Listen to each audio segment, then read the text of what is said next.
السلام عليكم ورحمة الله وبركاته. أهلا بيكم. يلا نبدأ كلامنا بذكر الرسول عليه الصلاة والسلام. عندنا المرة دي وصفة حلوة أوي أوي حبيبة الشتاء، العصر الأصفر الجميل اللي احنا شايفينه ده. انتوا عارفين طبعا إن العصر الأصفر دوت أجمل حاجة بتتاكل في الشتاء، واحنا داخلين على الموسم الشتوي أهو. أول حاجة هنعملها هنشوف المقادير مع بعض. هنجيب ربع كيلو عدس هنقيه، وهنجيب جزر وبطاطس وبصل وطماطم وتوم.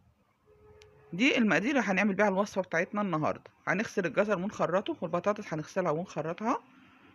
طبعا العدس هينقع، وبعد ما ننقع العدس نغسله كويس قوي قوي ونحطه في الحلة كده زي ما احنا شايفين، ونحط عليه مية يا دوبك. لو عايزة تعملي العدس شوربة تحطي نص الحلة مية، لو عايزة تعملي العدس مش شوربة تحطي يا دوبك المية تغطي العدس. دي يعني المقادير اللي انت عايزة تعملي بيها العدس الشوربة او العدس مش شوربة.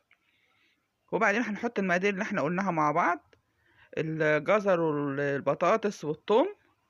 طبعا البصل مش هنحطه دلوقتي الا لما الميه تغلي معانا، هنحط ساعتها البصل. وبعدين عشان نحافظ على القيمه الغذائيه بتاعه البصل، اول ما يبقى فيه ريم على الوش كده هنشيله المعلقه زي ما احنا شايفين كده. وبعدين البصله اللي احنا قلنا عليها كده هنيجي غسلينها وحطينها وخرطينها وحطينها، او تسيبها صحيحه اللي انت عايزاه يعني، وتيجي حطاه على الوصفه بتاعتنا. وبعد كده هنجيب التوابل مع بعض. هنحط الملح والشطه والكمون وهنحطهم وهنقلبهم وهنسيبهم لحد ما يستووا معانا. وبعد ما يستووا هيبقوا بالمنظر اللي احنا شايفينه ده. هنجيب الخلاط. طبعا انت ما تضربيش العدس وهو سخن كده، هيبوظ لك الخلاط. انت تستني لما العدس يهدى شويه زي ما احنا شايفين كده، وبعدين تضربي العدس في الخلاط.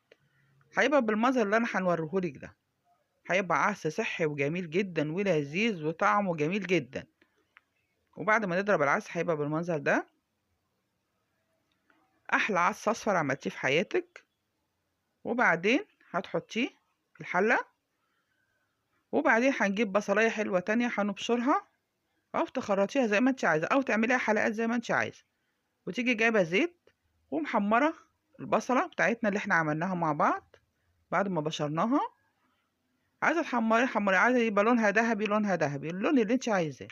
وتيجي حطاه في قلب الوصفه بتاعتنا الجميله، في قلب العدس الاصفر اللذيذ الجميل ده. وهتيجي مقلباها كويس. هيبقى بالمنظر العدس الزبده الجميل ده. هتيجي تجيبي بعد ما شايفين المنظر الجميل العسل ده، هتجيبي طبق التقديم، وهتيجي حاطه العسل الاصفر الجميل بتاعنا ده. وطبعا هيتقدم مع بصل اخضر، مع فلفل بصلصه، مع باذنجان مخلل، اي حاجه ممكن تنفع مع الوصفه يعني. وبعدين ده بالعيش الناشف ده شوربه معانا عملناه، حطينا عليه العيش الناشف اللي احنا شايفينه ده والبصل الاخضر كده، هيبقى لذيذ جدا جدا وطعم. اتمنى لو الوصفه عجبتكم تشتركوا في القناه وتفعلوا الجرس عشان يوصلكم كل جديد. السلام عليكم ورحمه الله وبركاته، وبالهنا والشفا.